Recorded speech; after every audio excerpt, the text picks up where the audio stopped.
What's up guys, Ben here from Rocket Revolution, and today I'm going to be going over how to properly pack your Scicon Road 3.0 TSA bag. This is one of our favorite products that Rocket and I use as retired professional cyclists now. When we both raced, we had to take our bikes completely apart, take the crank off, the derailleur, the handlebars, the headset, take everything apart, and we would have to pack them into small suitcases because the airlines charged you usually $200 each way to fly with the bike. As a broke bike racer, spending $400 per trip wasn't really an option. So now that all airlines let you fly with a bike as just a checked bag fee, so either free if it's your first checked bag or $30 for an additional, that's really cool. So bike bags have come a long way since then, since we're not having to sneak the bikes onto the airlines anymore. So we have been using the Scicon bags. We love them, number one, because it is the most protective case we have found out there. And I know it doesn't really make sense. You think, okay, a hard case is going to protect my bike the most. With a hard case, that forces you to take the stem off of the bike and put it next to the side, which that's the most common way I've seen frames get cracked. You have an alloy or carbon handlebar stem up against your expensive carbon frame, and when that bike gets jarred around, that's usually what's going to crack the frame.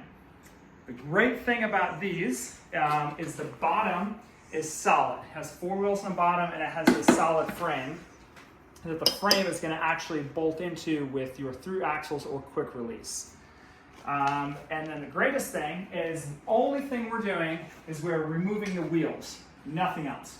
We're leaving the pedals on, we're leaving the derailleur on, handlebars, not even removing the saddle or lowering it.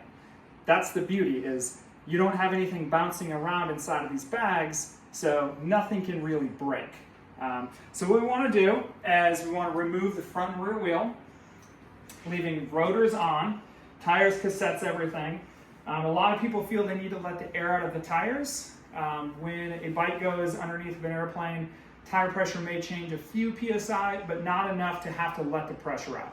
Especially if you're running tubeless, you let all the air out, tire comes unseated, and you pull the wheels out of there, and now you've got sealant all over the place. It's a huge mess. Don't worry about it. Plus, when you get to your final destination, your tires still have air, and you don't need to look for a pump. So leave your wheels as they are. And the first thing we're going to do that's going to make sure your bike is ready to go as soon as you get there is you're going to use brake pad spacers. These are caliper spacers. These ones are specific to Shimano. If your bike has SRAM, you're going to want to make sure you have your SRAM brake caliper spacers. So what we're going to want to do is come in, put them in. This acts as a rotor, so when your brake pads, your shifters get squeezed, this is going to prevent them from coming all the way together. So you can hear that clipping in place, and we're good. And then we're also going to put the front one in.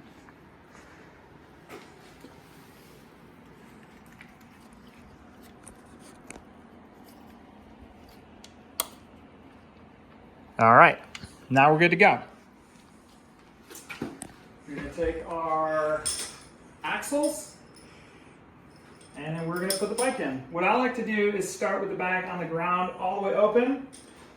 This is the rear, where the rear frame is going to go in. Make sure this is pushed all the way down. That's going to make it a lot easier to get in there. And then grab our bike. We're going to start with our rear axle first. We'll put the front there.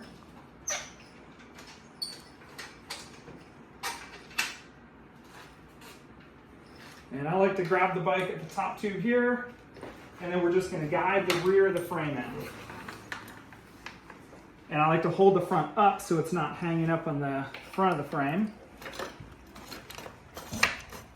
And then we're just going to tighten our axle in just like that. And then continuing holding the front of the bike up, grab our fork, and slide our front through axle through. Just like that. Now you'll notice that was really easy. If we're going to fly with a bike that is a different size, we're going to have to adjust the frame here to match the length of the bike frame. And that's really easily done with this knob right here. Now, if you're always flying with the same bike in this bag, you'll never have to adjust this because this length is going to stay the same. But if we're flying with a different size bike, you want to loosen this, and then this bar is going to either shorten or lengthen to accommodate the length of the bike. So if you're flying with a different size bike, just go ahead and pull this in or out where you need it, put your through axle in, and then tighten this down. So now our frame is secured in there. It's bolted to the bottom of the bike bag. So let's go ahead and tighten these down. Now with these, you do not have to torque these down. I like to just do it hand tight. That's all we need. It's just gonna keep it in there. Same with the rear. And now you're gonna see back here, this is really important. We've got a little bit of play here. Let's get it all the way tightened down. And we have this spacer that comes with all of these bikes. What this is meant for is to take up the space here for a standard 142 spacing road bike or gravel bike. With most modern bikes, you're gonna have a very integrated rear end here where it's gonna be just small enough for the hub to fit into. Well, this part that they've made, unless you just have a flat rear end of your frame, it's gonna dig into your frame, scratching up your expensive carbon frame. So I'll fly without this. It's just not needed. You're gonna have a little bit of play, but that's not a big deal. The point here is we wanna just keep the bike in one place, and that's what that's doing. So, next step is we want to put our top tube pad on right here. And when you buy one of these bags, Scicon likes to send a whole lot of accessories with. They've got little pads that will go on your handlebar here, in your frame, all over the place. I don't put those on because I don't think it's gonna do anything. The nice thing about this is the entire bag has a lot of padding to it. And really what that's gonna do is it's gonna prevent anything from getting scratched or damaged. In my opinion, a little pad right here on your handlebar isn't gonna do much. I think if a forklift drives over your bike, it's gonna break one way or another. So you can add all those pads on if you want. I tend to just not use them. I do use this pad though. It's gonna prevent it from getting scratched from these straps here. The next thing we wanna do is we've got these straps here, which they are important because this is gonna keep the bottom frame of the bag from folding down, and it's gonna make the wheels on the bottom work really well when we're rolling it into the airport. So this just goes on our saddle like this. Remember, we're not lowering the saddle, which is the great thing about this. Take this strap here.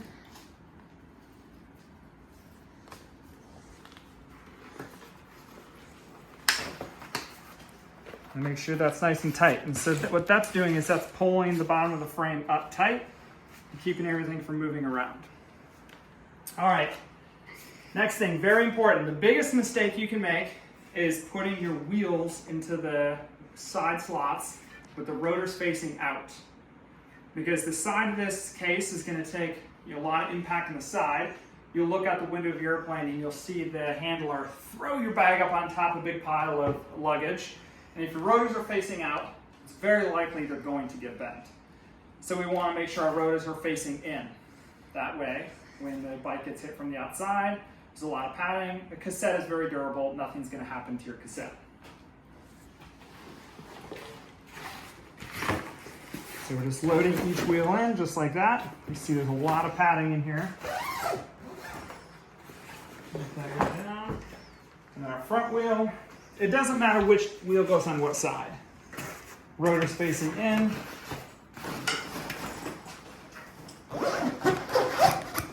All right, now it's pretty much ready to go. At this point, you can see we've got a lot of space to fill in here. This bike right here with this case is gonna weigh about 30 pounds. This is a really lightweight bike, so if you're using a gravel bike, maybe add a few pounds to that. 50 pounds is what you're allowed. If you go over that by 2 pounds, that's usually what they give you. So if you're at 53 pounds, they're gonna add another $100 charge. You don't wanna do that, that's expensive. So what I can usually get away with is a pair of shoes, a helmet, a couple pairs of glasses, and 3 or 4 kits, and then a couple water bottles. That usually works out to about 50 pounds. So you've got plenty of room to put all that in. What I don't recommend is putting anything in here loose. like tools, anything like that, because those are going to bounce around in here and they're going to scratch your bike up. So go ahead and put those in a nice soft case where you can put it in here. It's going to keep everything safe. Once you've got all your stuff in there, I recommend putting it inside of the frame. Don't put it out here where when everything comes together, it's going to break your helmet in half. So keep that in mind. What I like to do is start at the back,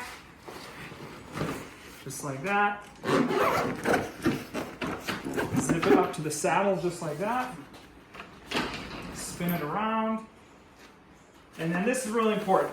You can see we've got these pads here built into the frame. Make sure those pads are there because those are going to protect your shifters. There's one on each side.